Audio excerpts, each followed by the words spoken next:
Greg on the mic, bring the facts. Aaron in the ring, no turning back. Kobe got the numbers clean and clear. Experts in the mortgage space right here. Housing issues, yeah, we dig deep. Every word weigh when the stakes don't sleep. Credit war, you can feel that charge. Every point hit hard, every stance large. Capitol Hill, that pressure stay high. Consolidation makes the small ones fight. Servicing trails, every detail counts.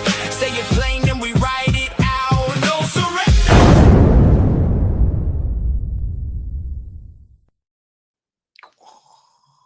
I just love that. I love that like explosion at the end so much. Look at us. Come on. We're still here. And I'm going to try and make it so this sign does not fall down this time. All right? How are you going to do that? I'm going to pray hard. Okay. It's a good strategy. How are you two? It's great to see you. Amazing. Good to see you, handsome gents.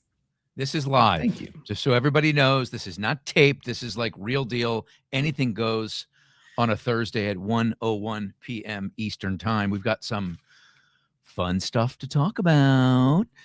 You know, we've got a lot to talk about. The first thing I want to know is, Kobe, are you pretty good at flagpoles?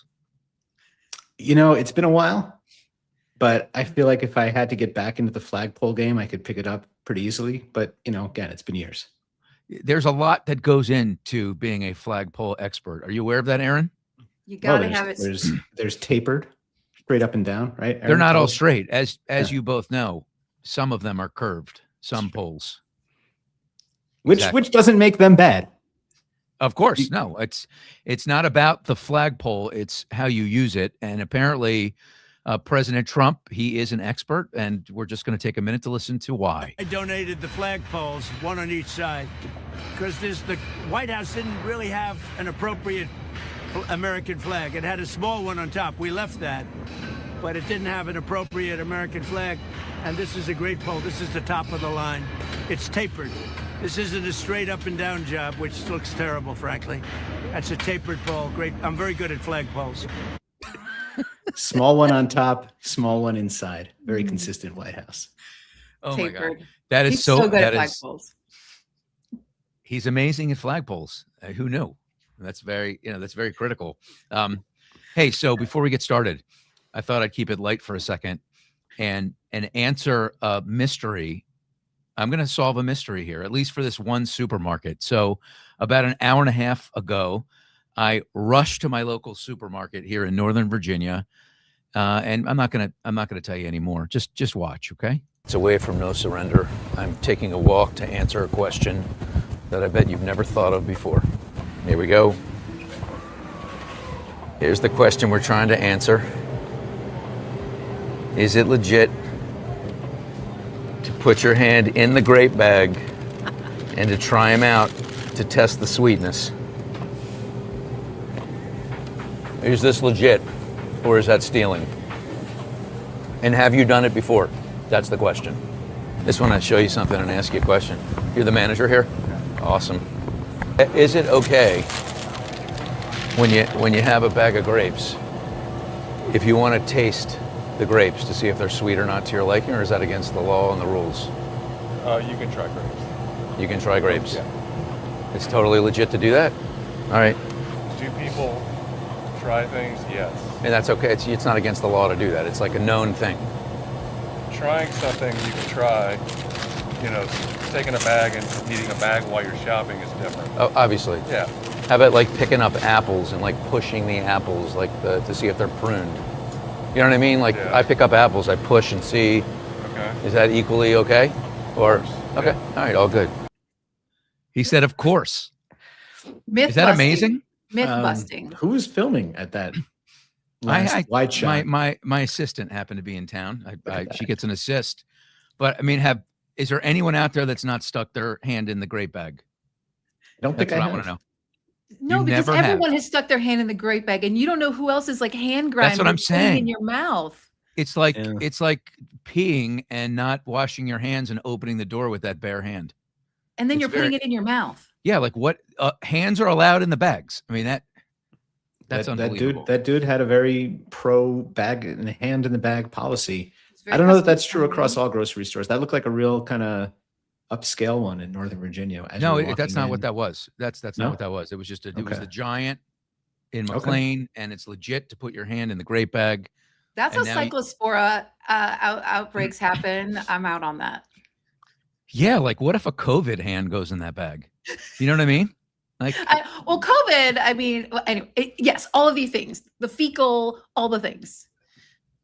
I mean, I think it's stealing, but who knows? All right. So anyway, I know that everyone out there, I would come down on stealing, no, borderline disgusting. I mean, you're taking something that has a price on it and you're putting it in you're consuming it without paying for it. I think that is stealing. Could this be our first argument of the day, Aaron?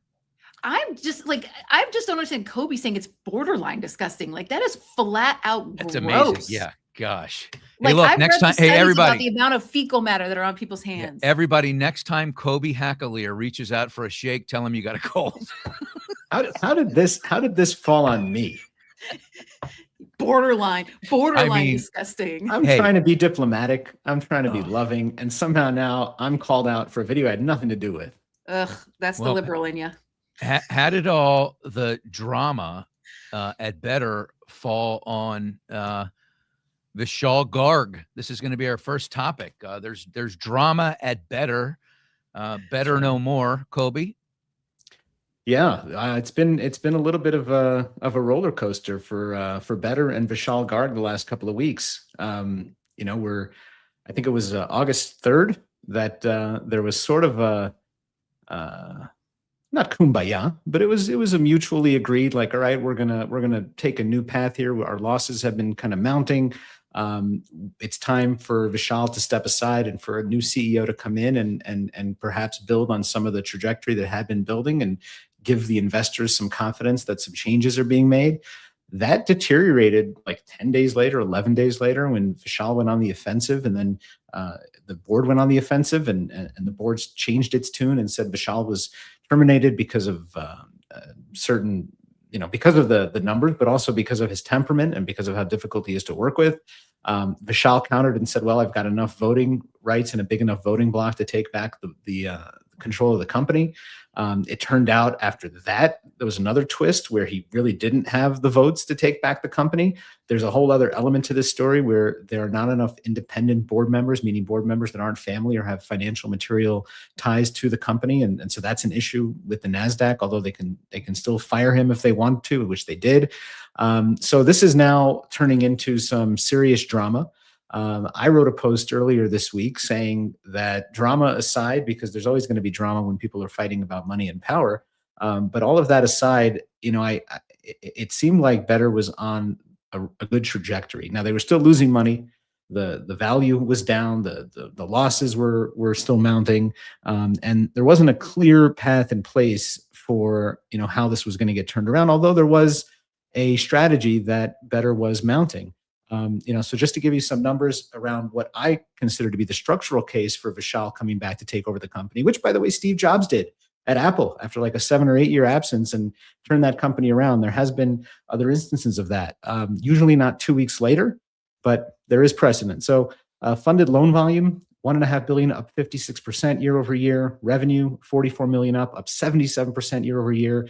The net losses narrowed 33% year over year to $40 million. Adjusted EBITDA loss improved 14%. The Tin Man platform, 38% of the total 2025 funded volume, 44% of the Q4 2025 volume, 55% of it coming from outside companies. So he was making some progress in spreading the use of Tin Man across the industry. So some of the things that he was doing were working, and the company, even though still losing money and still a thorn in the side of some of its investors, was showing signs of life, still showing signs of life. Bringing on Neo, the Ryan Grant experiment, seemed to be working well, seems to be working well. So to me, Vishal made a lot of mistakes. We know that. Vishal is difficult to work with. We know that. But was this company eventually going to see some daylight? It seems like it. So that's my case for having him take back control of his company. Yeah, I've never heard that he's difficult to work with. So let me just say that. I think there's a lot of presumption that he is, based on how he fired all of those people on that Zoom many years ago, and he's still paying the price for that. People are still holding him accountable for that. If anything, maybe he wasn't hard enough on his people. My understanding is he's pretty hands off. He doesn't know a ton about mortgage. He knows a lot about technology, and he lets the people in place do their jobs. So I don't know. Is that hard to work with, or is that a good leader? It's it's a flip of a coin to me, Aaron. Yeah, the one thing that adjusted EBITDA loss, I do just want to add. I believe that adjustment was due to a one-time correction because of non-QM reserve they had. So worth noting. But here's the thing: at the end of the day, when they separated he was fired or whatever reason, it was that the plan they had in place to cut costs wasn't enough. They more than doubled what the plan was, right? And they changed their strategy as well. And so regardless of what you think, it appears that the shareholders, that the board wanted to take a completely different approach. They wanted, to Greg's point, a more aggressive cost cutting. You can't just continue to lose money and lose money and lose money over and over, right? I mean, so yeah, they're getting there, but they weren't getting there fast enough. And it seems from what I have, the information I have, wasn't making the cuts fast enough. Now, I'll admit that I've found this case generally to not be as exciting to me as it has been to most. For me, the most exciting part about this is that I found out Tony Bobulinski is in his investor group of 10% for the big guy fame. I thought that was pretty interesting, but outside of that, to me, this just reads that he wasn't making. What's that guy's name? Tony Bobulinski. Is he related to Baba Booey? I don't think so. From the Howard Stern show? Distant cousin, maybe, to Baba Booey. Got it. Yeah. Okay. Yeah. So to me, this just felt like, hey, they're not turning around fast enough for the shareholders. It's been a long time, and they really needed to make some significant cuts and changes. So that's still how I read it, but it just feels like this is just a lot of distraction, honestly. Well, I think there are multiple takeaways here. One of them is when you're a public company, these are the kinds of things that happen. Especially when you burn through a lot of money and Correct. take big shots. And that's what Correct. he's done. He's done both of those things. That's not even disputable, right? Yeah. He's burned through a lot of cash. Of course, he couldn't have banked on the other side of COVID and what that would present with 8% rates. A lot of companies lost then, but it seemed like he was feeling really good and confident. And, I had a text message with him. This was at 11:36 a.m. this morning. I let him know that we would be having a conversation, and I asked him what he'd like to share. And he said they have nothing else. Revenue up 2.5 times from 2023 when company got public in a crappy rate cycle. Tin Man AI, 65% of revenue. Losses down to $4 million a month and going lower. End zone in sight. Board hit eject button too soon. Why would the biggest institutional holders in better be backing Vishal versus Daniel? Why is Daniel hiring internet trolls to write articles about Vishal? Why isn't Vishal responding? When it comes to guys with money, math over feelings. When it comes to a bunch of old guys with no skin in the game, independent directors' feelings way out greater than the math. This is what is wrong with public companies in America. So, Kobe, touch on this sentiment, which is fresh. It just hit my cell phone less than 2 hours ago. Yeah, I mean, what it does for me is it brings up the question in my mind that we haven't answered yet here, and that I don't think we know the answer to, which is what happened in those 10 days. What happened for him to step aside, and talk about how he wants to do other things in the industry, how he wants to continue to work with the industry, how he wants to continue to promote Tin Man, how he might be moving into some sort of chief revenue officer role. What happened in the week and a half to where this was copacetic, to where all of a sudden this turned into an all-out war with, old guys, and this is what's wrong with public companies in America? Like, how did we get from there to here? That's the question that I would love an answer to that I don't have. I could take a swing, just guessing. I've not asked Vishal about this, but I can envision them saying, look, it's a consensus. You're still super valuable. This is the story we have to tell our shareholders, and you're still going to be prominent. We're going to put it out there like that. And probably in the hours ahead, he came to realize that really he was being cut off, and that, his oxygen was waning, and it pissed him off. And he's probably deeply principled and thought, F this. I'm going to fight back. This is my company. This is my baby. This is my brainchild. And I'm not going to put it in the hands of someone that tells me one thing and does something else an hour later. That's a guess, Aaron. Yeah. Good a theory as any. Yeah. I mean, that feels like it could be about right. I mean, I'd like to go back to the lawsuit that they just filed against him to see about the timing for when he made contact with that shareholder group that he's now being sued about. And maybe that would help tell part of that story. Yeah, I'd also love to know how he thought that he had the votes, but then it turns out that he doesn't have anywhere near the votes. Like that number dropped from overwhelming majority to overwhelming minority. And I'd love to know how he got that wrong. That to me is an important point too that I don't have an answer to either. But I still support him. Let's shift to doomers. I support him too. It doesn't necessarily mean he's the right guy for the role that he was serving in. You know, to me, and I don't work there, great brain, brilliant, visionary, but then you need somebody on the ground to execute in the mortgage arena. We've seen a lot of people with bright minds step in and not being able to execute because they just don't understand what it takes on the ground. And maybe if he had better people, you know, beyond Chad and beyond Ryan, more better people, then he'd still be in that seat. Anyway, doomers. We're about to really get into some data here, Aaron. I know you totally nerded out. You know, what is a doomer? You know, it's gotten to the point where we have these Pollyanna people out there that just never will focus on the negative. They'll always try and find positive in any number.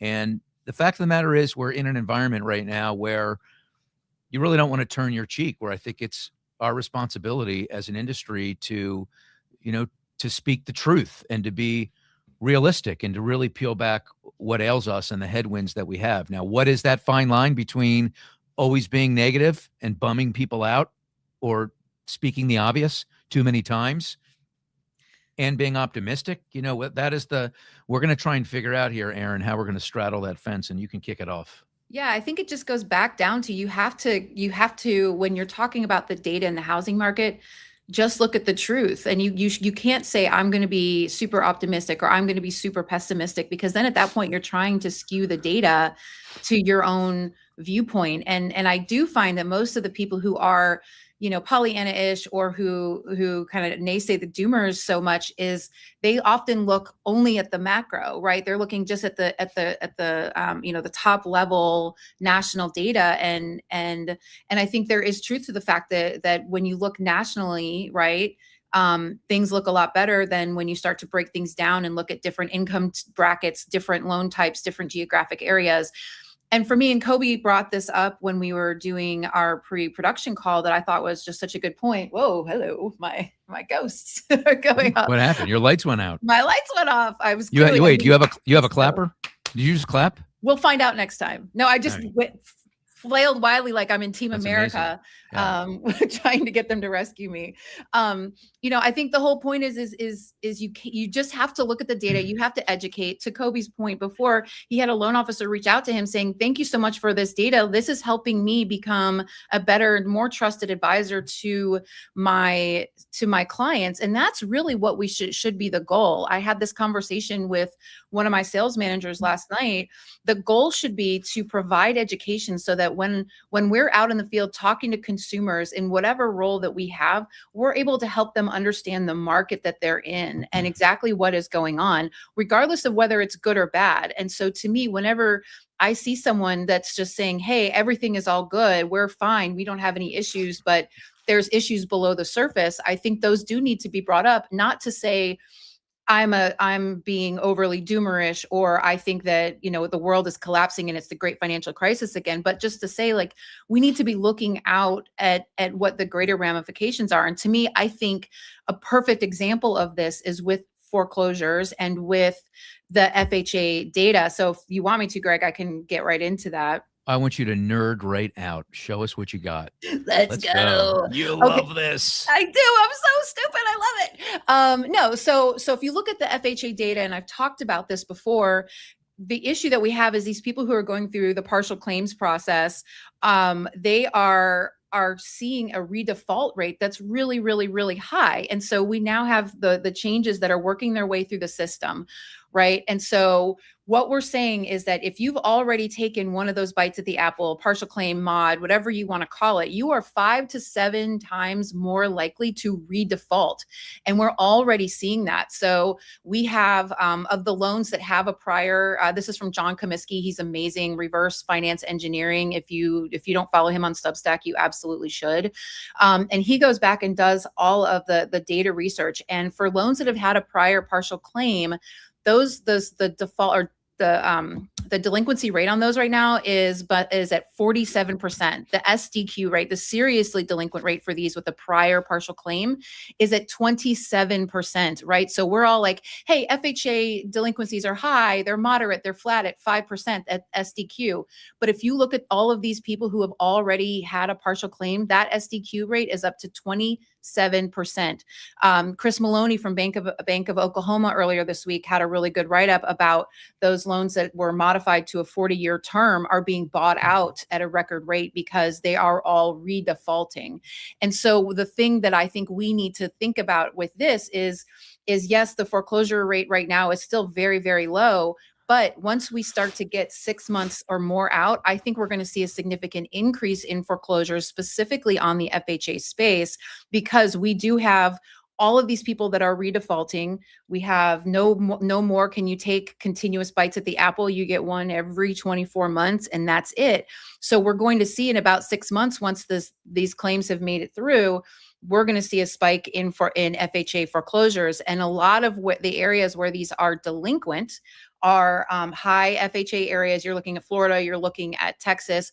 So if I'm out in the field, I'm wanting to understand if I'm in one of these markets where there's a lot of FHA originations, there's underwater mortgages because values have declined, then I'm probably going to see in 6 months foreclosures hit the market. A lot of FHA foreclosures hit the market. And so that helps me inform how I talk to my customers. And so maybe this data isn't great. If you run the numbers on these FHA loans alone, the high end of the numbers could be an additional 200,000 loans going into foreclosure properties out there. So the data, I'm not trying to scare people. I'm trying to say, hey, understand what's going on with your FHA borrowers, understand what's going on in your market.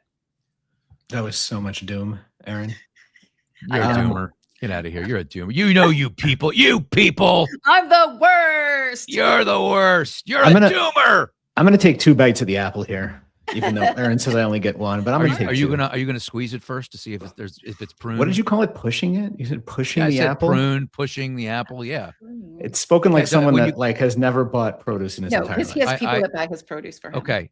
Aaron, when you go to grab an apple at the produce stand, do you not feel around a little bit to see if this one's bruised? I love just feeling around, pushing it, serious. feeling it, getting my hands all over it. I'll glance at it. I'm a big Granny Smith gal, so it's pretty easy to see if it's bruised. I don't fondle the fruit as much as you. I'm a fruit fondler. You are an old school fruit fondler from back in the day. Fruit fondler, yeah. No. But it did give vibes of like he's never been in a grocery store before, right? Him in there. It was kind of like when Trump was talking about groceries, and he was like, "What a beautiful word, groceries." Busted. Love that word. It's that old quote from love bacon, right? From Arrested Development. What's a banana cost? $10. $10, yeah. Instacart, here we come. Time for a reorder. So 2 things. When it comes to the boomers and the doomers, it's the real thing is silence versus specificity. Are we just spreading gloom? Are we just being cheerleaders, or are we being real educators in this business? When it comes to what customers are looking for from us, they want that guidance. Stratmore has multiple surveys with customer experience, and they're talking about the 5 things they want. It's real specialty expertise, preparation before loan closing, plain language explanation, structured, proactive communication, and resourcefulness when a problem comes up, explaining the headwinds, what that means for a buyer. That is the whole game. If you can talk them through what these things are, as opposed to scaring them into doing something or into not doing something, whether you're scaring them and saying it's a better time to rent, or you're scaring them and saying, yeah, marry the house, date the rate, no problem. But if you're being specific and you're offering guidance, I did a post about the rising cost of insurance, specifically in Texas, and Aaron brought this up, but that loan officer commented on my post and it blew me away, because what he said was he leverages the insurance crisis to create more meaningful relationships with his borrowers. He schedules 6 months after the closing to talk about the insurance renewal that's going to come up 6 months past. When insurance starts to come up, he touches them again. This is exactly what the flywheel is. This is how we solve the retention and recapture problem that we have throughout the industry, by leveraging the data that's out there, good or bad, to create meaningful relationships with our customers. So that's number 1 on the doomer versus boomer, or whatever we were calling that segment. On the FHA stuff, everything Aaron said is spot on, and it speaks to what's the main difference between how we underwrite conventional FHA, which is 57% DTI. We're putting people in a bad position to start with, and then you put the insurance variable costs and taxes on top of that, and no wonder these people are having a hard time. And if you juxtapose that against how loans are underwritten on the conventional side, we're seeing a decrease in defaults on the conventional side. And guess what? The 6 biggest MI companies out there had record quarters because all of the projections that they made for defaults, none of them came even close to that. And they just recorded profit margins that would knock your socks off.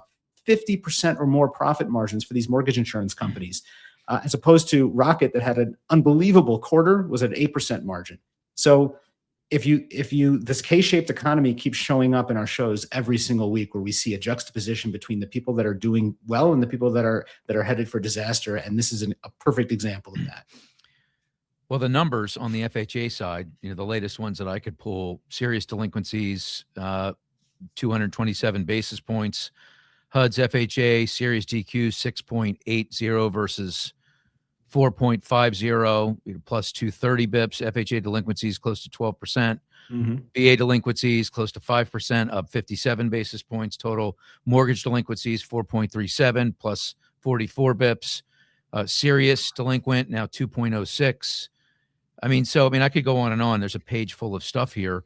I guess I want to go back to the genesis of this topic. It's not really so much about the consumer as it is, I think, when people are called doomers and negative people, it's, even though it does go downhill and eventually reach the consumer, it's more about, as an industry, what are the conversations we should be having? Do we focus too much on what's going wrong and not enough on what's going right? I think that is the question that a lot of people want answered. Yeah, and I think that's fair, right? And so I think that's why we do have to make sure that we are looking for all of the data on each side. Like Kobe, on the insurance, I've been completely on your side and in agreement on the insurance piece. I just, especially after being president of Texas MBA, saw it was something that affected homeowners in Texas so much.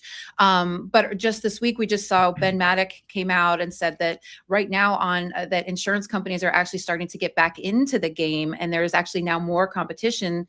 And so people who are doing renewals are actually starting to see where they're shopping. They're seeing a decrease in their premium. Yeah, in some places, I actually had a decrease in my homeowner's insurance premium on my last renewal.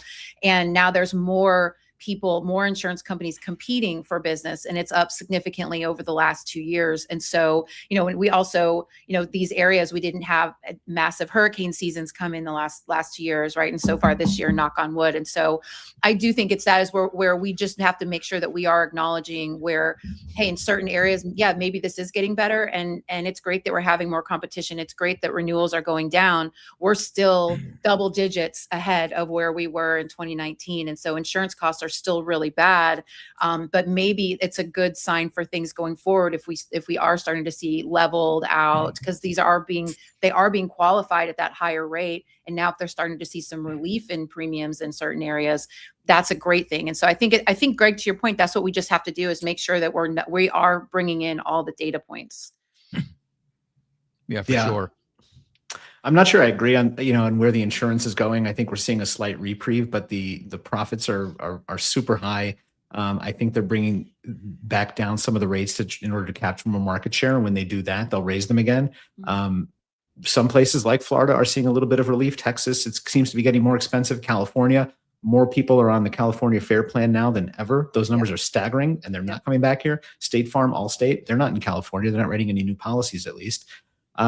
When it comes to what we're sharing with customers, we talked about FHA and the direction that it's going, and it seems to be going in the wrong direction. It's not quite at 2008, 2009 numbers, but it's heading there. Why aren't we talking to people about, hey, I've got you now approved at a 56% back-end ratio, and here's what it really means, and here's what it might mean if your insurance goes up by 15% in the next year.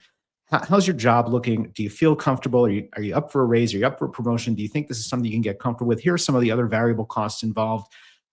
Are we having enough of those conversations? So to me, it's not necessarily about spreading good news or spreading bad news. It's about spreading specific news that we know impacts borrowers, and making sure that the people that we put into homes with loans are prepared based on the knowledge that we have. Yeah, no, I agree. And I think on the insurance side, if you're in one of those areas where you're starting to see more competition for borrowers, then you need to get out of your normal look at the same agent, same insurance agent, make sure that you are shopping and giving your borrower the benefit of trying to get a better rate. And so again, understanding where your market is just makes you better at serving your client. Well, how do you police that, Kobe? I hear what you're saying, but we know that it's about the bottom line, the dollar, right? And if you're a loan officer and you're, I'm not saying this is right, but if you're a loan officer and you're looking at being able to make your mortgage payment or not, you may keep those variables off the table. You might not share that math. I think you ultimately win more business when you operate like that, because I think that when you set people up for success and you do it the right way, you're going to get their referrals and you're going to build a sustainable business. I just think we've seen what happens when we rely on loan officers. And the outcomes aren't good. So I'd rather have the conversation about what we can do to put caps on insurance or lower the DTI or have another qualifier, maybe start having additional reserves. I don't know, like something else, like look at other compensating factors where maybe people will have to wait a year or two until they're really, really ready instead of squeezing them in. I do think the insurance increase has just been unprecedented, and it's been a runaway train, and obviously based on the profits, these companies have been taking advantage of the system. That's the biggest injustice, is where is the government here? Yeah. Does anybody know that answer? No. And I had, and there are rules on the books around insurance that are not being enforced. And you can point right to the insurance lobby for the answer to that one. But I had a conversation with Garth Graham of Strathmore about insurance. And he kind of walked me through this idea of a GSE style insurance agency where, just like Fannie and Freddie, there's an insurance quasi-governmental agency that puts liquidity into the market, sets some parameters, and brings things back down to earth and offsets some of the risk. I'm not a big let's have more government, more regulation, but I think because there's already regulation around insurance that's not being enforced, maybe providing a little bit of a backstop to the insurance industry might do the trick here. So that might be an answer. I don't quite know what that looks like, but I think there are answers out there that we need to be talking about. And to your point, we can't all be relying on the frontline loan officers. There has to be more solutions out there that are institutional in nature and actually provide real and meaningful relief. Well, and I would love to see more resilient building, quite frankly. I mean, you look at some of the homes that are being made fortified, IBHS certified, things like that. And if we were able to do something similar to like the manufactured home program that we have, where you get a benefit on your LLPAs with certain manufactured homes, if a home is built to certain standards, fortified standards, because really at the end of the day, if you have a more resilient community, if you have more resilient homes being built, then you are less likely to have your home severely damaged in one of these storms as well. And so I would love to see that, see more homes built to those standards, but that's just higher costs, right? And so, that's a really tough pill to swallow in this market. Aaron, can you geek out again for us? I think we need to get you, I think, Kobe, you and I ought to create a geek hat where every time she's getting ready to geek, she just puts it on and goes to town. Let's pretend like you have a geek hat on here as we peel back graph. on this. Yeah. This graph is a geek hat. On the state of the U.S. consumer, and how potentially that's setting up for some challenges on the mortgage side. Yeah. So I mean, we've the last couple of weeks has had pretty rough data as far as the consumer is concerned. This is the retail sales results. This is from Zero Hedge doing the Bank of America release on it. And there's two things here that I think are super interesting. The first side, Exhibit 10, this shows that the higher income earners, non-discretionary income plummeted, or non-discretionary spending plummeted over the last review period in July. So these are the richest people, and the spending that they're making on things like groceries, gas, and utilities has absolutely plummeted. We're seeing where the lower income earners are staying fairly flat, but it's plummeted for the higher income earners. So if these people are having to make cuts on the basic necessities of life, what does that say about how they're doing? The other graph shows the gap in discretionary spending, and in discretionary spending, it's also dropping for the higher income earners. And so on the essentials and the non-essentials, higher income earners of all people are now starting to spend less money. And this is why we saw a huge drop in the retail sales number that surprised everyone last week. You do see on exhibit 11 where the lower income earners, it's ticked up a little bit. And that's partially because, as we talked about last week, they do have more money in their pockets thanks to the tax bill. So that is helping them spend a little bit more. But as you can tell, this is also a K-shaped graph where the spending between high and low income earners is still extremely disparate, even with some of this dropping. And so the retail sales numbers last week were really, really bad. I'm happy to hop into buy now, pay later, unless you guys want to dig into retail sales a little bit Well, more. let's let Kobe volley on this, and then we'll jump into that. Yeah. Yeah, I mean, we were talking just last week about Scott Bessent and Neil Kashkari talking about how, spending is up and people feel good about the economy in their hearts, or whatever nonsense quote that was from Bessent. They're resilient. They're buoyant. He said They're buoyant. buoyant, and they're lying to surveys. They're In the lying heart to of the hearts. surveyors about how they really feel about the economy. What we're starting to see is that maybe that K isn't as, a capital K as we thought. Maybe it's a little bit more of a lowercase K. We're seeing things come back to earth. We're seeing that the cost of everyday living is just going up and up and up. And it's starting to, as it should, it's starting to impact the people that are making more money, because that's how it starts. It starts with people that have the least being affected the most, and then it kind of works its way up through the economy. We're seeing it in the latest job numbers. We're seeing just areas of penetration of the data looking more and more grim every single day. You said penetration. Well done, Kobe. All right, Aaron. Buy now, pay later. This is I like know. this is like the silent killer that's just sleuthing its way through the grass. The SBD tell- of credit. Did you say Exactly. STD or SBD? I said SBD. Okay. You said STD. You STD on your mind? Okay. We can skip right past that. These buy now, pay later loans.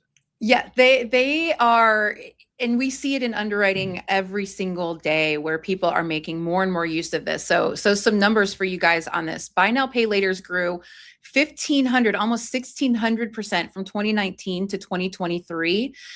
We now have 2026 purchase volume is expected at $127 billion this year. People spending money on buy now, pay later. And what are they spending money on? 29% of buy now, pay laters have used it on groceries in 2026. So those grapes that you fondled earlier this year or earlier today, somebody's Yes. buying those with a buy now, pay later loan. Right. And those numbers, 54% of users said that they couldn't make ends meet without using the buy now, pay later. If you look at parents who have dependents under the age of 18, that number goes to 62%, could not make ends meet without these alternatives. And so you see this now, you can use it to pay for health bills, utilities, rent payments, dental visits, all of those things. And so now people are needing to use these more and more. Now, the upside of this is, hey, these people are now not putting things on credit cards that have that are just going to go through the interest rate cycle. It's a fixed payment for a fixed period of time, and so maybe this is better than them throwing money on credit cards. But the fact of the matter is that more and more people are having to use them just to pay for the absolute basics, and some of it's convenience, I'm sure. But there's a whole TikTok trend even talking where people are talking about how they're stacking 10 plus buy now, pay laters. They've got money coming out of their bank account every single day of the week, and sometimes incurring non-sufficient funds fees because they are having to make use of buy now, pay laters. And in underwriting, we don't always see it. You don't ever. Well, when would you see it? You'd have to grab the bank when you look at statements. bank statements. Bank Yeah, statements. right. But what would Yeah. make you ask for a bank statement on a W-2, give me one pay stub borrower with a On a DU refi, finding? on a refi, you wouldn't. I mean, if you're doing a purchase where we have to look at your bank statements, then we would see it. If you're buying a new home and you're just using funds from the sale of your prior and we're only getting a CD, we wouldn't see it, right? And so it's phantom credit. These are our invisible credit, and so you're already talking about FHA, because most of the people that are leveraging these are in the subprime FICO category. You're talking FHA borrowers who are already at 57% DTI. Yeah. And so, this is just a really, really, SBD situation, to quote Yeah. Kobe. I would love for this to get back to Scott Bessent, for him to know that somewhere out there is a millennial or Gen Zer that financed the grapes that Greg Scher fondled. And what does that mean for the economy? Look, let's put some perspective here, though. This is about a $70 billion a year volume business, which puts it at about 1% of credit card spending. So it's growing. 127 billion this year is what's expected, but your point is still made.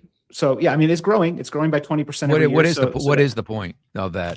That it's not that it's small. Portion. The point. Tiny. The point is the point Tiny, is that Kobe? the point Is is that that your it's point? tiny. Yeah, it's Yeah, a okay, small got one it. on Go. top, small one, and it's tiny. It's a tiny segment, but if you look at what people are using this money for and how they're using it, and stacking the loans and buying groceries with it and paying for rent and paying for insurance premiums, and the fact that it's growing 20% year over year, that's another data point that shows just some of the weakness in the economy. I think this is something that absolutely should be a part of the data that we see as lenders to understand what's going on here. And this is how we future-proof our business by gaining insights into this kind of credit usage. And if it's growing by that much, by 20% a year, then it's going to be, it doesn't seem to have any signs of stopping. I mean, Especially clearly because it's so consumers easy to yeah. use too. Yeah. So my understanding is I'm not an expert. I've not had to take a buy now, pay later loan yet, but I'm approaching that. Is that these are very short-term loans. They're 2 months, 4 months. 6. They could be a Depends on the year. premise. Yeah, they could be a year. Yeah. And so what are the financial terms Onerous. usually? So I mean, like if you borrow, and they're small amounts of money too. These are not huge loans. These It's are usually like 800 a here, small 1,000 fee. there. Yeah, it's like a fee for using it. Yeah. But they can have rates that run just as high as credit cards, depending on how you use it. Absolutely. Mhm. But yeah, Yeah, I they're mean, generally $100 to a few $1,000s, but not Here's the thing. usually anything more than that. These companies, they should have to report somewhere. If not on a credit report, there should be some mechanism by which lenders can just do another check, like a VOE, like just do a check to make sure this person doesn't have a buy now, pay later loan. I think a firm is starting to report to Experian. I think they're starting to, but there's so many other ones out there that absolutely don't. Well, that should be. And there was a mandatory. 2024, there was a CFPB rule in 2024 that did allow for these to be reported, and it died because of some dispute rights, and it's been rescinded, and there's been a notice and comment process, but it just hasn't come back around. But the CFPB did actually try to get these to be reportable items on a credit report 2 years ago. FHFA sense. Yeah. FHFA had an RFI about it like 2 years ago. We haven't heard anything since. Yeah, I mean, if you're bringing somebody in at a 54 DTI with in a rising insurance climate, and they've got one of these loans where they got to pay back the whole thing, $800 a month, even in the short term. Now all of a sudden they're looking at 68 DTI. Like, who would give that loan to somebody? Probably nobody. So I mean, this is just another example of the fractioning that's going on. I'll give you another one. I spoke to several people out there, and I would love feedback from the listening audience to chime in and ask your loan officers, or if you are a loan officer, there are more consumers now that are skipping the grace period, that are going over the grace period and waiting to the absolute last minute to make their mortgage payments on the 22nd, the 23rd, the 24th, as late as it gets. Now that reminds me of, the first crash that I was involved in many years ago when I got into the business during the Stone Age. Like, that stuff started to happen, and you just feel like things are just becoming stressed everywhere, right? And that's just another example. You've got the credit card debt, you have the rising delinquencies, and I don't say all this to be negative or be a doomer. My take on this is, let's just let the whole thing collapse. Like, let's get out of this muck where we go from 1 week where the data is pretty good to another week where the data is pretty bad. We know where this is headed. Like, let's just get to the point where the pain is inflicted, people get foreclosed on. Like, that's a terrible thing to say, but it's event. This is where we're going. Like, if you can't look at the data, if you look at the data and come up with any other conclusion, I think you're crazy. I think you're crazy. I think the data is telling us that conventional loans are pretty healthy right now, and that FHA loans are in distress. And I think there's a clear understanding and indication of why. The people that are in that got loans under good circumstances with healthy DTIs and healthy savings are in much better shape than the people that are finding themselves either in default or underwater, or a combination of the two. Well, look at the mission, the consumer sentiment, right? I mean, that came in last week way lower at a reading of 51 versus the 55 expected, and where the numbers really Which is still a terrible significantly- number. 55 is still terrible. No, still a terrible number. But if you look, like the readings that went down the most were amongst those that were most vulnerable: newly graduated students, people who aren't super skilled, the elderly, things like that, right? So sentiment, consumer sentiment, they're feeling it all over those areas as well. And it's funny, Republican sentiment dipped the most. It was down like 19% from the prior month from Republicans. And so, I know we've talked before, is MAGA, what's going on with MAGA? But I mean, when you're seeing more and more Republicans having their sentiment shift, that's not a good sign going into the midterms for the Republicans. Maybe they'll be buoyed by the flagpole. Well, maybe there you go. like, all right, this is what we can hang our hats on, the fact that we're really good at flagpoles. We have an excellent flagpole. That could change everything. Kobe, if the conventional borrower was doing so well, then what's this all about? Well, the numbers bear that conventional loans are performing better, and that the Qs on conventional loans are actually down. So by and large, yes, this is a small subsegment of that. This represents 12.5 billion of volume that switched from conventional to FHA. You and I had a good discussion about it this week, and we both had posts around where we think the stress points are coming from on this. I don't think either of us are wrong. I think there's about 30,000 loans in this basket, and there are different reasons for why people would switch from conventional to FHA. I'll let you talk about your position, but my position was these are borrowers who find themselves in some sort of level of distress. Their insurance may have gone up, their taxes may have gone up, their job may have changed and they're making less money, or they're finding that there's more stress because of the rising prices of everything. And so they're looking for some kind of relief. And maybe the FHA loan represents that, even if it's short term. Or, they're trying to refinance because they want to take a little bit of, I don't know if they're trying to take cash out, or if they're trying to, I thought these were rate and terms. Reset. Yeah, but they're trying, not cash out. They're trying to recast their amortization is what the term I was looking for. And doing so with an FHA loan is their only option because they no longer qualify for conventional. So I think this does represent a stressed segment of the market, but it's a smaller subset. And the point I had in my post was really more about how Rocket is dominating this segment with almost 25% market share while not having the best rates to do it. So yeah, it is rate and term. You thought they were people that are even more distressed than I thought they were, trying to desperately skip a couple of payments. But absolutely. I think we're both right. I've gotten confirmation. I've talked to people that have been going up against Rocket scripting, where the consumer's being, I'm not saying this is on all things, and it's smart. They're just trying to get business. Yeah. Where the consumer is being told, if you do this loan and you go from conventional to government, then you'll be able to skip 2 payments. No one ever skips 2 payments. The interest on those payments goes to the back of the loan. You actually end up paying more. Correct. Yeah. Okay. So that's the problem Plus I the have with closing this. costs. Yeah. Plus the closing costs, just to go from a conventional loan to an FHA. I don't care about the MIP, PMI, that vacillates depending on a bunch of variables. Let's just put that to the side for a minute. It's scripting is what it is. And if you skip 2 months payment, if the consumer thinks they're going to skip 2 months payments and they're going to save $187 a month, and when rates go down, Mr. Jones, which we know they are, and that's not a lie, they're eventually going to go down, you'll be able to streamline without having to give me documentation again. The question is, at the cost of $8,000, $9,000, $10,000, is that a bill of goods to the consumer? I think that it is. Again, this goes back to the transparency, Kobe. If you just have a frank conversation, say, look, here's what's on the table. You appear to be stressed. Here is what you can realize. You can avoid making these 2 payments temporarily, and they'll go to the back of the loan.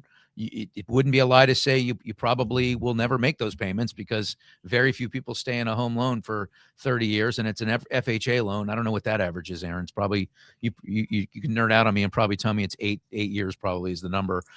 But so there's a lot going on here, Kobe. And I think on the buy now, pay later conversation, you made the similar comment that it's a small fraction of the market. You know, these small little fractions everywhere all stack up. You know, and I think that's I the don't point I I'm gonna don't make. disagree with you. I don't disagree with you. When I make those comments, it's just so that we talk about things in their proper context. That's all. I think there are certainly plenty of signs of an economy that has weak points to it, and we're seeing that in just about every data set. I compiled what I think are the major headwinds in the industry and housing right now. I came up with 15 of them that are legitimate, including the fact that we don't have visibility into the buy now, pay later. So I don't disagree that these are all elements that we should be concerned about. What I do posit is that we shouldn't be rooting for some sort of like, let's just go off of the cliff and reset everything because we're headed there anyway. I don't. Well, I want to agree with talk that. about that. No, I was actually going to bring us back there, but before, because we never really got to wrap our heads around that conversation. But this number here. And by the way, credit to you know, Polygon Research for this graph and the excellent work they do. Thank you, Polygon. Polygon, take me away. Oh no, that's Calgon. 10,000. Kobe, you love that. Aaron's like, what's Calgon? Oh, I know. She's like, I'm in my 40s. I'm in my 40s, brother. Cut the shit with the old man jokes. No, I'm a big bubble bath girl. I'm well familiar. Oh, okay. Well, that's something I didn't know about you. So January to June, I just want to ask the public, what kind of effort does it take to take almost 11,000 consumers from a conventional loan and into a government loan? That is not a slip up. That doesn't happen just because a consumer calls you up and says, you're servicing my loan. Can you switch this from that? That number only happens if that's what you're focused on doing. Let me give you some numbers of my own. So Q2 filings show Rocket's Govy production up 92% year over year, and UWM's Govy production up 66% year over year, all driven by refinances. This is a very intentional strategy. I am concerned though. I mean, so these guys— Rocket's also the king of the cash out refi too. Yeah. And they don't do But it. you said these are rate and terms though, Kobe. I'm just saying in general, to add to Aaron's point, Rocket also the king of the cash out. The king of I don't it, want to but— confuse or conflate. That's why I'm jumping in here. Or bloviate. But if you think about it, these numbers, it was 11,000, they're up 92% on Govy loans. So how great are they at servicing Govy loans? And we're in a rising delinquency market. UWM's servicing costs are already up 42% on rising delinquencies. So now if they're pushing more borrowers into this FHA bucket, what is this going to do on the servicing side? And so I think there's going to be more to the story to be told in the coming year on this. I love Drew Gillette's comment. Conventional FHA is the buy now, pay later for mortgage. Huh. Brilliant. You know what? That's a great post. Love that, Kobe, Drew. I'm writing that before you, Kobe. Cut it out. But so back to my draconian comment. I mean, this is where we're headed. Can we just get there already? That's all I'm saying. All this data, all the stats. I don't want anyone to have any pain. Right? I mean, we're all struggling in some ways. It's costing us all more at the pump. We're all having to make decisions whether you have $1 in the bank or $1 million. Really, we're seeing that in the conventional data. So my point is, we've been hanging out in getting bounced around in this cycle forever. And now the data is, you can't argue it. This is where we're going. We're going to have some kind of a housing price correction. Okay. And then people are going to stop making their payments. And this is a perfect segue into second mortgages and HELOCs. Yeah. Because I think there's a conversation to be had there because, Rocket, for instance, since 2022, I think they're making 55,000 of these home equity loans every year. Loan Depot, they're up, their production is up heavily on the backs of those things. So what are we doing as an industry with those second mortgages? Is it good for the consumer? And are they locking themselves out of a refi down the road in an environment where I believe values are going to go down 10% or more? Kobe, I know you have a lot to say on this. Sorry, Aaron. Yeah, I mean, just to one thing about the house correction, we're at 18 or 19 trillion in home equity right now, which is 10 trillion more than we were at 15 years ago during the GFC. If we do see a housing correction, that does not automatically mean that a whole swath of people go underwater. there's plenty of cushion, even with the home equity loans. And we see that rising. I mean, HELOC balances rose 13 billion in the second quarter of 2026 to 459 billion. That's the 17th consecutive quarterly increase. That corresponds exactly to people not wanting to get out of their first mortgage. HELOC balance is now 142 billion above what it was in 2022. Total mortgages balances actually fell. People are paying off their mortgages, but they're getting more cash out of their homes. What's interesting to me out of this whole story that we were looking at is Figure. Now, Figure technology, and we were talking about the profit margins for the mortgage insurance companies versus what it is for an actual mortgage company, which 8% is pretty good. If you look at Figure had a Q2 2026 total revenue of 225 million that put them at 38.7% margin in terms of their profit. So that's an incredible number. They're almost 40% profit margin for a mortgage company. That's really unprecedented. So we're seeing that consumers are going towards this avenue of getting the home equity loan and the home equity line, and they're getting it from companies that can execute fast and they can manufacture the loan really cheap, and they're also maxing out. Do a really great job. And I don't have the data in front of me. I read the data earlier. I don't have it in my hand here, but the amount they are drawing on is heading towards the max amount. Yeah, well, that number is going up. There's no question. And so I mean, again, it's another. It's a tiny little symptom. Let's just add that on to the buy now. Oh no, that's a big symptom. That one happens to be a big symptom. People drawing on the equity and putting second liens on their homes, that is a big symptom that I think we should take very seriously, especially because the companies that are pushing that out, like Figure, are doing an amazing job of it, and they're executing fast, and they're doing it cheaply, and they're making a lot of money. So they're making it so easy. That's something that I think is a big signal that we should be watching. Well, yeah, but Kobe, again, you have to go a little bit, dig deeper into your 18 trillion number. Under that, 14 or 18 trillion in equity, we had a year-over-year increase by 44% of homeowners who are underwater. We have over 800,000 homeowners that are underwater, and 320,000 of those out of 50 million homes, by the way. Let's put that in perspective. But again, fine. here you go again with the small numbers. We're just stacking that on top of the other 4 we just cited. So now we're at 5. But you have hold on, you have 320,000 of those borrowers are late on their mortgage payments. So you have people who are having 320,000 people who are late on their mortgage payments, who are underwater, and so they really don't have many options to gracefully exit homeownership. And so again, yes, that is as a small number, but 320,000 homes is in especially when a lot of them are concentrated in the same communities, can have a very big effect on communities. No doubt. Yeah. What I think we should be careful of, though, is saying we can stack all these things on top of one another when a lot of these things are the same people having different problems. How much of this is overlapping? So that's kind of a point that I think we need to make. That's fine, but you've already stated that the conventional borrower is, one of you said, spending considerably less than they were spending, and they have the lion's share of these second mortgages, and we're seeing all of these different variables putting pressure on the consumer. And that's with prices pretty stable right now, dropping in some areas, still increasing in others. And my point is, again, I'm going to go right back to my point. This is where we're going, folks. We can wait 2 more years to get there, or something can happen where we just get there.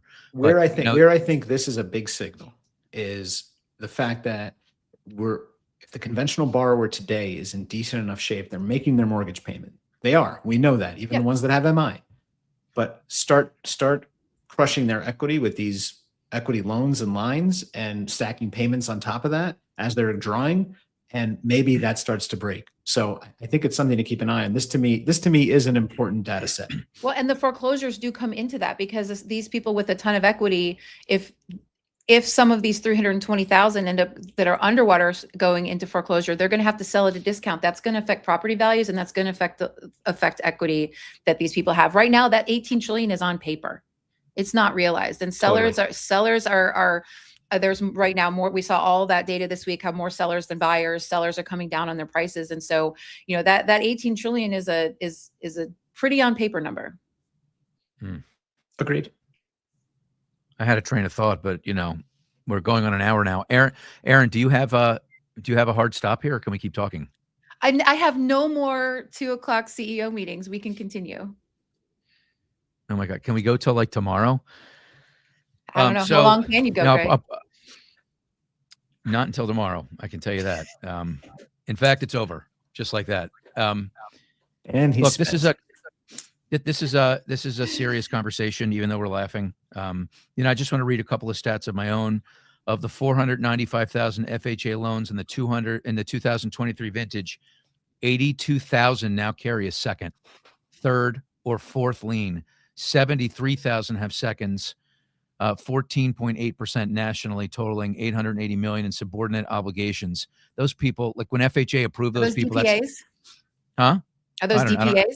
I don't. Some of it would be DPAs, and some of it would just be normal. I mean, if they're DPAs, probably not, because a lot of DPAs have seconds that you've got to hang on to for a period of time. Mhm. I don't have the data on all that, but all this to say, back to my point, is directionally we're heading in. We're it's hard to find a signal that tells you that we're heading anywhere but in a place where consumers get challenged. And I think, to me, like Kobe, you said what was most profound to you. What's most profound to me is the amount of borrowers, perfect score credit borrowers and FHA borrowers, that are hanging on to make their mortgage payment and taking the late fee. So if you're just joining us, I was saying that I've spoken to more than a handful of people that have told me that they're seeing more and more consumers that are going past the 15-day grace period and hanging on till the absolute very end. And to me, that is like the tip of the just the tip. just the tip of the capitulation. That's where that occurs, because you're spending money in between the gap, the tip gap of making your payment on the 10th like you used to, or the 12th like you used to, or the 15th like you used to, and the 23rd now is a lot of shit that can happen. A lot of needs, your kids tugging on you to take you out for ice cream or new shoes and all these things, and then it just all starts to unravel. Yeah. So what to do? Like, I've talked a lot about the problem. I think I don't know what to do, honestly, except back to the doom or boom or whatever. Like, just be realistic. Yeah. And and monitor your consumers, and don't put them in a position where they're going to have a lot of pain and where they can get taken down severely. The variable here that is most concerning in a scenario where it starts to spill into even more DQs is people that have second mortgages and then start making choices. I'm not going to pay my second. I'm just going to pay my first. And look, every period of time in mortgage, subprime is probably the best example. All of these investors, and it's happening now with non-QM. I told you this. That's going to be something that breaks. Okay. Well, On the these DSCR, second liens on are the being DSCR. securitized with them. Listen, what happens is, and then I'll shut up. There's an over exuberance. That's what's happening right now. Everyone's pouring their money in here. You can see it in the numbers. You see it in Loan Depot's lift this month. You see it what Rocket's doing. You're seeing what everybody's doing. And so everyone's running in, towards what they think is sunshine. But beyond that, they're going to be problems, and then someone's going to be left holding that bag. And that's happened since the word mortgage was spelled, which, by the way, I didn't know how to spell for the first 10 years of my career. Thankfully, I'm in year 30. So it's been 20 years of spelling it right. Well, all these second liens are getting securitized with other non-QM loans, and so that's just making those pools that much riskier. I was looking at like the Fitch ratings and all that. They basically expect like 0% to recourse on any sort of losses when they have second liens. And so I think if we start to see delinquencies on these pick up, it's going to be interesting to see how that affects the securitization market. It's going to be really interesting when we get to be on stage in 5 weeks from now in Dallas, Texas, at Housing Wire's Mortgage Banking Summit, doing our show live in front of an audience of 400 plus. How cool is that? I've got the chills. All 30,000 hairs on my back are now standing. I'm so excited. We've seen him on the show. Is my name still back there? Yeah, actually, that was my front. Oh yeah, you have seen the back. Yes. But Kobe, that was after a waxing. I wasn't gonna disrespect your legacy by doing that video with a hairy back. That's when this whole was that our first show, that video? It may not have been. It was may have been our second. Maybe the second. Yeah. I don't think we came in that hot. That's vintage. Yeah. So we came in with the sock. Right. We have a discount code. We want everybody, all of our FOTs, all the friends of the show, to come to Dallas to see us live on stage. We're probably going to have some kind of a dinner or some kind of a gathering of some kind. You know what at we the should IMB do? Summit, and there is a discount code. Who knows what it is and where to go to get it? I do I not think have it. it's no surrender, isn't it? Is it just Yeah, no no surrender. Yeah. I think that's our discount code. But you know, you can find us. It's easy to find us. We'll tell you what it is. You know We'll what we put should up- do? We should invite our boy Tim Rude to the Thoughts dinner and have him do a Daily Dose live also for. I'm telling you, man, that guy's write-ups have been solid. He had a really, really good piece this week on IMB oversight that I think I'm going to dig into for next week. So good read. And not only excited for October 1st in Dallas, but for our next show where I'm going to have shit behind me because Elizabeth's coming this weekend to help me. So Let's go. very Hey, excited for that. Scan that code, everybody. Let's go right now. This is how you get a huge discount to come hang with us. We're going to be hanging tight. I believe we're going to have swag too. No surrender swag. My buddy, I'm not going to mention her name. Why do you but both look 20 years younger than me in this picture? What is up with that? I don't yet. It doesn't look like me. It looks like my twin sister, my fraternal twin sister. You look like my kids. I'll take it. I look pretty good there. Maybe I You should. look great. Yeah, I should make that my my Hinge photo in my Jo- in my next life, because I am married. So I will not do that in this life. Although I do hear from my brother who's single that Hinge is the place to be. Oh, it's an absolute hellscape. Honey, that's not me. That's my brother. Hey, are you guys serious though? Before we go, like you don't do this. Tell me you don't do this. What about this? What about picking up apples and pushing around the edges to see if it's bruised, and if it is, putting it back? Well, I think it's okay with the apple because you wash the apple, right? Yes, you should Yeah. wash the apple. You should also, but then you should also wash the grape. You should, but you're should. not. Before you taste it, you're not putting the apple in your mouth. You're putting the grape in your mouth at Yeah, the but grocery store. I'm thumbing the apple. Who knows where my hands have been? He's fingering the who grapes, knows?